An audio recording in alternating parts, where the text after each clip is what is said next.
Hello everyone, আসসালামু আলাইকুম। সবাই কেমন আছেন? আশা করি আল্লাহ তাআলার অশেষ রহমতে সবাই ভালো আছেন। আলহামদুলিল্লাহ, আমরাও ভালো আছি। স্কিপ না করে পুরো ভিডিওটি দেখার অনুরোধ রইল। দেশের এমন পরিস্থিতিতে এবং নানা ধরনের টেনশনে যেন কোনো কাজ হাতেই উঠছিল না, কিন্তু ঘরে বসে কী বা করব, কাজগুলো তো করে কমিয়ে রাখতে হবে। আর কাস্টমাররাও মানে তাদের ড্রেসের জন্য একটু চাপ দিচ্ছিল। আর আমার মেয়েটাও তো খুব বিরক্ত করে, ওর জন্য তো কাজ করাই যায় না। তো এই ড্রেসটা একটু ডিজাইন হবে, আর বলেছিল সালোয়ারে লেস দিতে, কিন্তু আমি শুধু সালোয়ারে না, জামায়ও লেস দিব। মানে পুরো ড্রেসটাই আমি লেস দিয়ে একটু ডিজাইন করব, তাহলে অনেক সুন্দর লাগবে। তো সব কিছুর টেনশন থাকার পরেও কিন্তু আমাদের কাজগুলো চালিয়ে যেতেই হয়। ব্যবসায়িক কাজকর্ম বা এইসব ধরনের কাজকর্ম আমাদের রানিং রাখতেই হয়। তো একটু শান্তি ফিরে এসেছে, তারপরেও মনে হচ্ছে যেন শান্তি ফিরে আসেনি। কেননা এতদিন আমাদের এই এলাকাতে কোনো প্রকার ঝামেলা আমি শুনিনি। মানে এত যে শহরে এত আন্দোলন চলেছে, এত কিছু হয়েছে, কিন্তু আমাদের এলাকাতে আমরা কোনো টেরই পাই নাই। কিন্তু গতকাল যখন দেখলাম যে শেখ হাসিনা দেশ ছেড়ে চলে গেল, তখনই যেন বাংলাদেশে আরও বেশি তুমুল শুরু হয়েছে। যেমন আমাদের এই এলাকাতে এতদিন কোনো কিছু ছিল না, কিন্তু গতকাল খুব ভাঙচুর করেছে। মানে অন্য দলের লোকেরা আওয়ামী লীগদের দোকানপাট ভেঙে চুরে সব তছনছ করে দিয়েছে। তো আসলে এই জিনিসগুলো খুবই বিভ্রান্তিকর। আমি জানি মানুষের মধ্যে অনেক ক্ষোভ থাকে, আর সেই ক্ষোভগুলা বের করার জন্যই এইরকম করে, কিন্তু আশেপাশের মানুষেরও তো অনেক ক্ষয়ক্ষতি হয় এগুলোর জন্য। তো আমার মনে হয় এগুলো না করাই ভালো। তো আমি যদি তাদের মতোই করি, তাহলে আমার আর তাদের মধ্যে পার্থক্যই বা কী রইল। তো শেষমেশ একটাই কথা, এখনও মনে হচ্ছে না যে শহরে বা আমাদের দেশে এখনও পর্যন্ত পুরোপুরিভাবে শান্তি ফিরে এসেছে বলে আমার মনে হচ্ছে না। হয়তো বা কিছুদিন গেলে এই ব্যাপারটা ঠিক হয়ে যাবে। যাই হোক, আমি সালোয়ারে 2 লেয়ারে লেসটা লাগিয়েছি। তো একই ডিজাইনে লাগানো যায়, কিন্তু আমার মনে হয় একই ডিজাইনে না দিয়ে দুই ডিজাইন দিলে বেশি সুন্দর লাগে। আর হ্যাঁ, আমি আমার কাছে যে লেসগুলো, এই লেস ডিজাইনগুলো আমি নিজেই লেস নিয়ে আসি। তো আমার কাছ থেকেই কাস্টমার নিয়ে যায়। তো দেখেন, বেশিরভাগ কাস্টমারই কিন্তু আমার কাছ থেকে কাপড় নেয়, আবার লেসও আমার কাছ থেকে নেয়, আবার আমার কাছেই তৈরি করতে দেয়। তো যারা বিজনেস করেন, যারা টেইলারি কাজ জানেন, তারা কিন্তু সব ধরনের আইটেমই রাখার চেষ্টা করবেন। শুরুতে তো পারবেন না, অবশ্যই আস্তে আস্তে আপনার বিজনেসে প্রোডাক্ট একটা দুইটা করে বাড়াবেন, এক এক ধরনের আইটেম নিয়ে কাজ করবেন, তাহলে দেখবেন আপনাদের প্রতিটা প্রোডাক্টই চলবে। একটা কাস্টমার আপনার কাছ থেকে ড্রেস কিনবে এবং সে চাইবে যে আপনার কাছেই যেন সব কিছু সে পায়, যে যা যা তার প্রয়োজন, সেই ইচ্ছাটাই কিন্তু তারা করে। তাই সেইভাবে সব কিছু রাখারই চেষ্টা করবেন। তো এইখানে আমি জামার গলায় লেস করব, তো সেই জন্য এই ডিজাইনটা আমি এভাবে করব। তো এই যে মাপটা নিয়েছি, এই মাপটা কিন্তু আপনাদের ইচ্ছা মতো দিতে পারেন। তো আমি জাস্ট এখানে গলার একটু নিচে, মানে এখানে গলা থেকে প্রায় 6-7 ইঞ্চি নিচে পর্যন্ত দাগ দিয়েছি।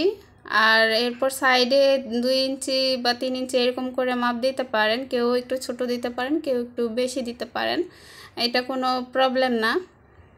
ডিজাইনটা নিজের কাছে। আর লেস দিয়ে যে কোনো ডিজাইনই করেন না কেন, আপনার একদম কম দামি নর্মাল একটা ড্রেসকেও একদম দামি করে তোলে। আর বর্তমানে লেসের কাজ খুব বেশি চলছে, তো এই ব্যাপারটা আমার কাছে অনেক ভালো লাগছে। মানে লেসের ডিজাইনটা সত্যি অনেক সুন্দর লাগে। হাতের কাজ বা হ্যান্ড পেইন্টিংয়ের ড্রেসগুলোতেও যদি একটু লেস লাগানো যায়, তাহলে কিন্তু সেগুলো আরও বেশি গর্জিয়াস হয়ে ওঠে। যাই হোক, একটা আপু কমেন্ট করেছিলেন যে আমি ভয়েস কি করে দেই, মানে কিভাবে দেই।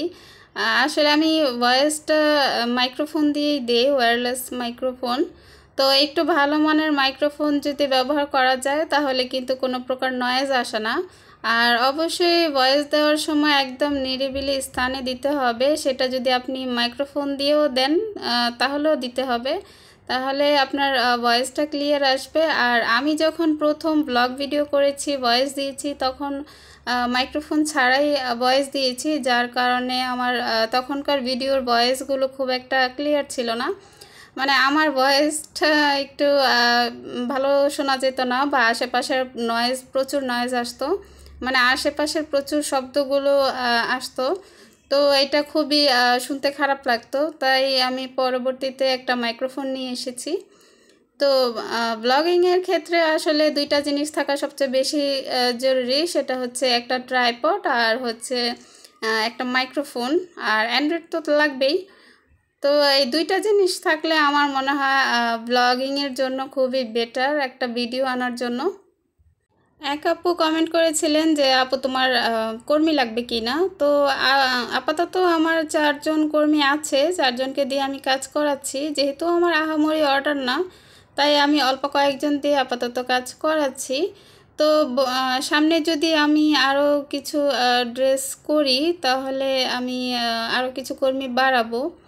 তো ইনশাল্লাহ আমার ইচ্ছা আছে আমার কর্মী অনেক থাকবে এবং সবাইকে দিয়ে আমি কাজ করাবো। তো সেইভাবে যদি আমি কর্মী পাই আর কি। অনেক কর্মী, অনেক আপুরাই কমেন্ট করেন যে অনেক দূর দূর থেকে, তো দূরে তো কাজ দেওয়া সম্ভব না। এইসব কাজের জন্য অবশ্যই হাতের কাছে মানুষ দরকার, যারা কাজ নিয়ে যাবে এবং দিয়ে যাবে এবং আমাকে দেখিয়ে দেখিয়ে করতে পারবে।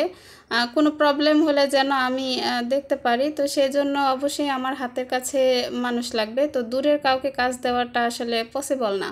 তো অনেক ম্যাক্সিমাম প্রশ্ন থাকে যে আমি কাপড় কোথা থেকে নিয়ে আসি। তো আমি ম্যাক্সিমাম কাপড় গাউসিয়া থেকে নিয়ে আসি আর বান্টি বাজার থেকে নিয়ে আসি।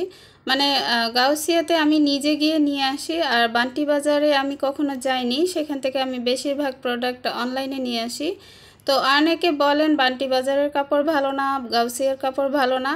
তো একটা কথা বলি, যেই মার্কেটেই যান না কেন, সব জায়গায় কিন্তু একই সিস্টেম। আপনি ভালো মানের কাপড়ও পাবেন, আবার লো কোয়ালিটির কাপড়ও পাবেন। এখন আপনি যদি কম দামের ড্রেস আনেন, তাহলে সেটা তো অবশ্যই মান একটুখানি খারাপই হবে। সেটা বুঝতে হবে যে আপনি কম দামের কাপড় এনে যদি ভালো মান খুঁজেন, তাহলে তো হবে না। আপনি 300 টাকার কাপড়ে তো আর 1000 টাকার কোয়ালিটি পাবেন না, তাই না? তো সেই বিষয়টা অবশ্যই বিবেচনা করে তারপরে প্রোডাক্ট কিনবেন। আর সবসময় চেষ্টা করবেন একটু ভালো মানের কাপড় যদি খুঁজেন, তাহলে অবশ্যই একটু ভালো দাম দিয়ে নিয়ে আসবেন, তাহলে সেটার কোয়ালিটি 100% অবশ্যই ভালো হবে। আর ভালো খারাপ মিলিয়েই ব্যবসা করতে হয়। দেখা যায় অনেক সময় ভালো পড়ে, আবার খারাপও পড়ে যায়। সব সময়ই যে ভালো পড়বে তাও নয়, আবার সব সময় যে খারাপ পড়বে তাও নয়। আসলে ব্যবসা করতে করতে সব কিছুর আইডিয়া এমনি এমনি চলে আসে, যে কী কাপড় আনলে ভালো হবে, কোথা থেকে আনলে ভালো হবে, এই আইডিয়াগুলো আসলে অটোমেটিক চলে আসে। তো আমি যেহেতু নারায়ণগঞ্জ থাকি, তো আমার জন্য এই দুইটা জায়গা মানে একটু কাছে, তাই আমি এই দুইটা জায়গা থেকে প্রোডাক্ট আনার চেষ্টা করি। আর অন্য অন্য মার্কেটের কথা বলেন, যেমন নিউ মার্কেট ঢাকা, যে এলিফ্যান্ট রোড, ওইখান থেকে যদি কাপড় আনেন, ওইখানকার কাপড়ের প্রাইস অনেক মানে অনেক বেশি, আমি যাচাই করে দেখেছি। তো সেটা আপনাদের ইচ্ছা, আপনারা কোথা থেকে আনবেন, কোন জায়গার কাপড় ভালো হবে, সেটা আপনাদের ব্যাপার। আমি জাস্ট আমার দিকটা আমি বুঝিয়ে বললাম যে আমি কিভাবে ব্যবসা করি, কোথা থেকে আনি, জাস্ট এইটুকুই বুঝালাম। যাই হোক, আমার এই ড্রেসটার কাজটা কমপ্লিট হয়েছে। সেলোয়ারে তো এভাবে ডাবল লেয়ারে দিয়েছি, আর লালের উপরে কিন্তু সাদা লেসটা অনেক ফুটেছে, আর কালোর উপরে এই লেসটা আরও বেশি ফুটে হচ্ছে। মানে কি আর বলবো, এইখানে আমি হাতাটা মাইক হাতা দিয়েছি, আর 2টা লেয়ারে দিয়েছি, গলাটা দিয়েছি এভাবে। আর পরবর্তীতে আমি নিচেও লেসটা দিয়েছি। নিচে দেওয়ার চিন্তা ছিল না, পরে আবার ভাবলাম যদি নিচেও দেই তাহলে ড্রেসটা আরও গর্জিয়াস লাগবে, তাই আমি পুরো ড্রেসটাতেই লেস দিয়ে ভরপুর করে ফেলেছি। আর এই সম্পূর্ণ ড্রেসটা কমপ্লিট করতে আমার 7 গজ লেস লেগেছে। অনেকে হয়তো প্রশ্ন করবেন যে কতটুকু লেস লেগেছে এখানে। তো ডিজাইনটা কেমন হয়েছে অবশ্যই কমেন্ট করে জানাবেন। আর এই দেখেন আমার সেলাই মেশিনটা তো অনেক পুরনো, প্রায় আমার সঠিক মনে নাই, 20 বছরের বেশি হবে মেবি। তো এটা তো আমার মায়ের মেশিন, তো আমার মা আমাকে দিয়ে দিয়েছে, আর এটা দিয়েই আমি সবসময় কাজ করি। তো অনেক দিন ধরেই একটা সেলাই মেশিনের অনেক শখ, কিন্তু হয়ে উঠছে না। আমি ইচ্ছা করলে কিনতে পারি, কিন্তু আসলে আমার ব্যবসাটাও তো ঠিক রাখতে হয়। তো ব্যবসার জন্য সবসময় হাতে টাকা রাখতে হয়, যখন তখন প্রোডাক্ট আনার প্রয়োজন পড়ে যায়। তো সেই জন্য আমি সেলাই মেশিনটা কিনছি না। ইনশাল্লাহ সামনের ঈদের আগেই আমার পরিকল্পনা আছে এটা আমি কিনবো। তো আর এই মেশিনটা এত বেশি পুরাতন, একদম কালো হয়ে গেছে, জায়গায় জায়গায় নষ্ট হয়ে গেছে, ফেটে গিয়েছে। তো আলিফের বাবার সাথে একটু রাগারাগি করছিলাম, হয় মেশিনের ফ্রেম এনে দাও, না হয় এটা রং করে দাও, যে কোনো একটা করো। তো শহরের অবস্থা তো ভালো না, মানে যাওয়াও সম্ভব না। তাই গতকালকেই সে এটা রং এনে সাথে সাথে রং করে দিয়েছে। তো যতদিন কাজ করতে পারি আর কি। আর এরপরে তো নতুন মেশিন আনলে সেটা দিয়েই কাজ করব। আর এই তো, আর উপরের মেশিনটা শুধু নিচেই রং করে দিয়েছে, আর উপরে রং করেনি, কারণ উপরে যেহেতু তেল দেওয়ার ছিদ্র থাকে, নয়তো ওটাও নষ্ট হয়ে ওইটার ভিতরে রং ঢুকলে প্রবলেম হবে, তেল দিতে পারবো না। তো এই তো, সবাই সুস্থ থাকবেন, ভালো থাকবেন। আল্লাহ হাফেজ, আসসালামু আলাইকুম।